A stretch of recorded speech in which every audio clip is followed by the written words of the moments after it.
Hey everyone, welcome back to another zombies video today.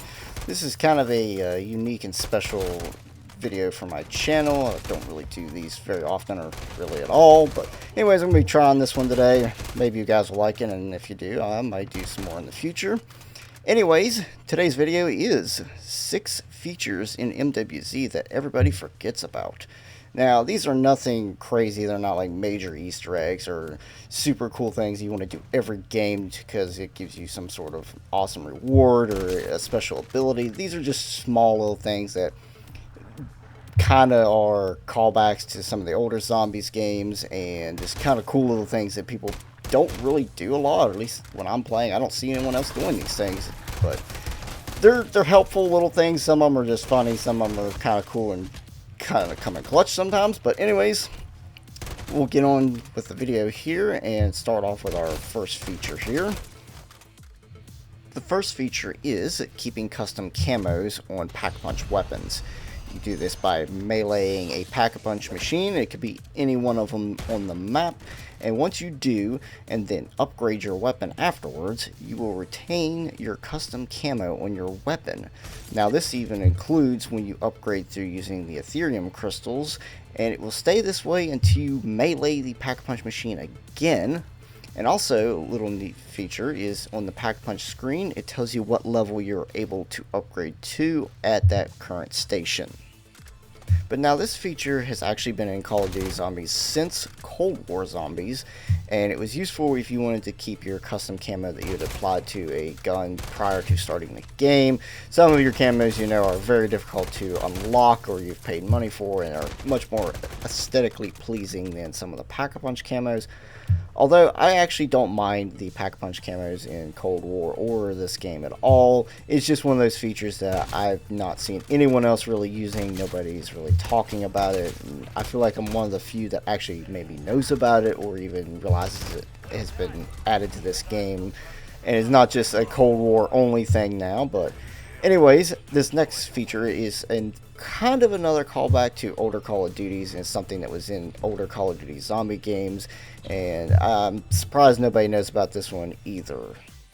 So the next forgotten feature is getting free points / essence from perk cam machines.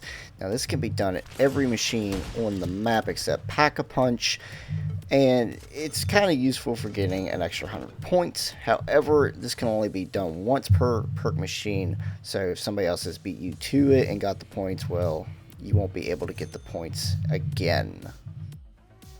While this is probably one of the more useful forgotten features in MWZ, I wouldn't recommend solely hunting down perk machines for a free 100 points or 100 essence.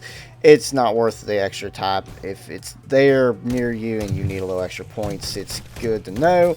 And 99% of the time when I go up to a perk machine, these points are always there. It seems like nobody utilizes this feature or remembers it's in the game. It isn't really worth it, a lot of extra time and run out of your way to go to a perk machine for it, but it's kind of a cool feature. It gives you some free stuff in the game. Now, this next feature is actually been talked about, and I've seen people do it before, and it is actually very useful as it gives you some free stuff as well. And that, of course, is free perk Easter eggs. Now, there is one for each of the different perks on the map, and just like the free points from perk machines, this can only be done once per game, so if somebody else has already beat you to it and done it, then unfortunately you will not be able to redo it, but doing these will guarantee give you one of each of the corresponding perks. There's at least 9 of them on the map, and you do different things to unlock these and get a free perk can.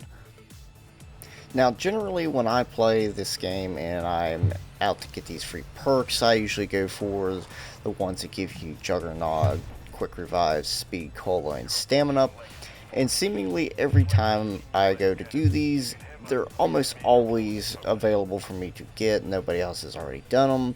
I've had Speed Cola one already taken a few times, but generally these free perk Easter eggs are always left alone. Nobody seems to do them or knows about them, it seems. So I feel like this is one of these features that was discovered and has been quickly forgotten by everybody. I've seen a few of the big names in zombies cover this and talk about it, but it still just seems like it's one of those things that not a lot of people do, and it's just been forgotten. Anyways, we'll be moving on to some more useful but sort of forgotten features here.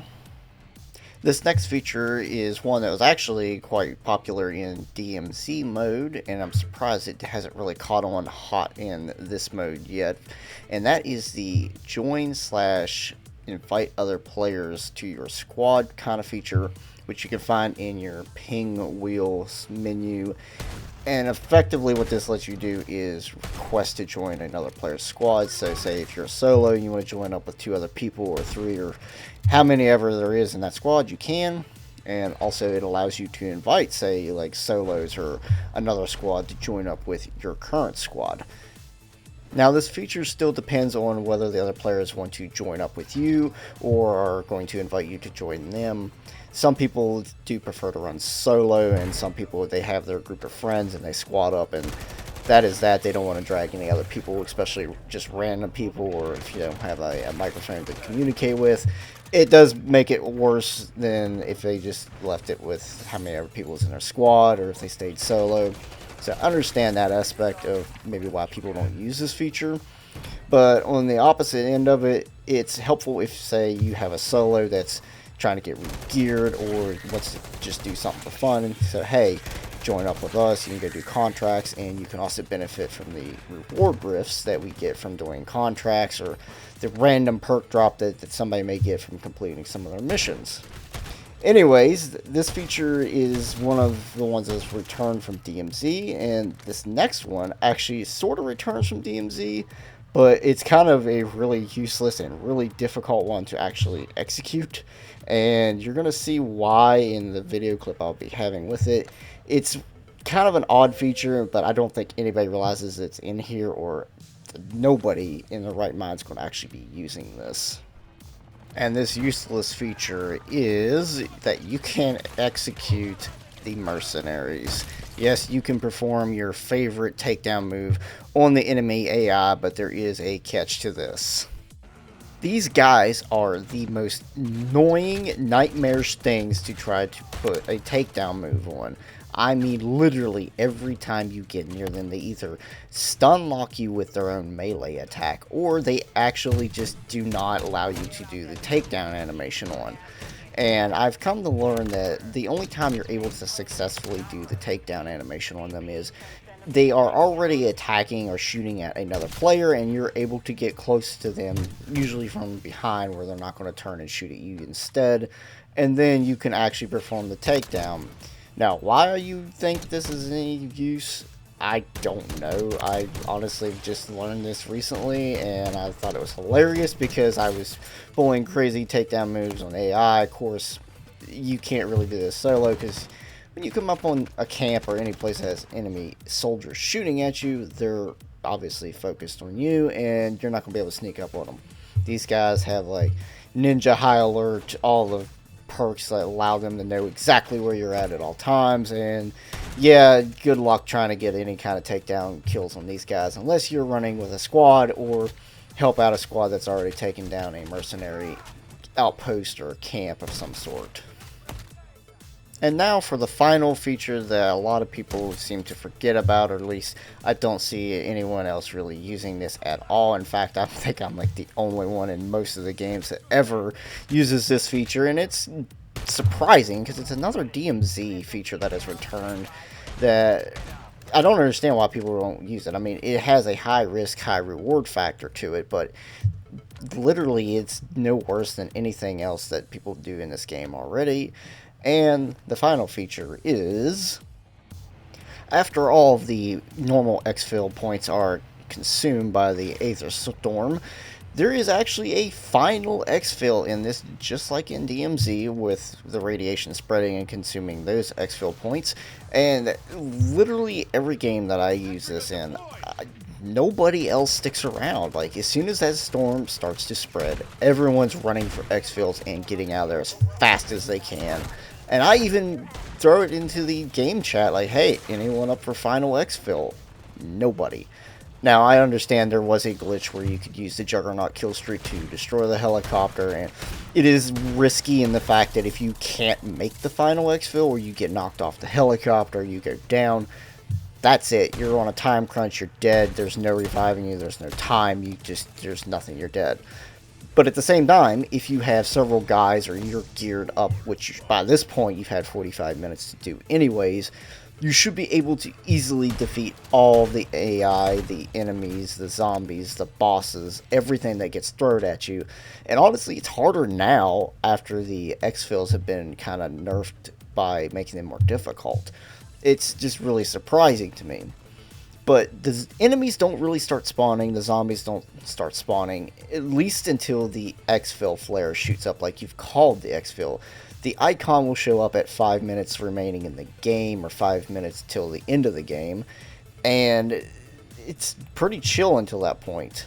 But once that flare is up, there is just bosses and zombies and just everything coming at you all at once.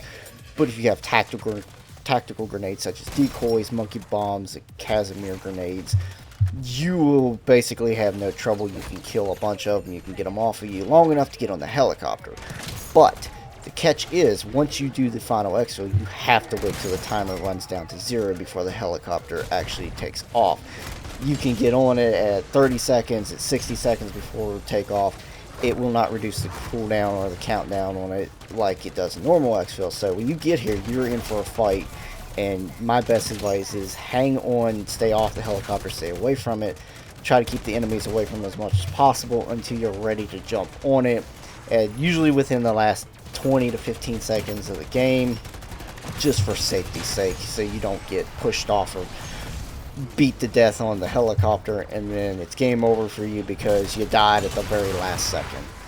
But anyways, this wraps up my video. These are 6 kind of forgotten features and little Easter eggs in this game that I don't see anyone really using. I mean, they're easy, they're not the most useful things, some of them, but I don't see anybody using them. I don't see anyone talking about it. I've even asked players in-game, like, hey, do you know you can do this? Hey, did you know this exists? And they're like, no, man, I totally forgot. Or, oh, no, man, I never heard of that.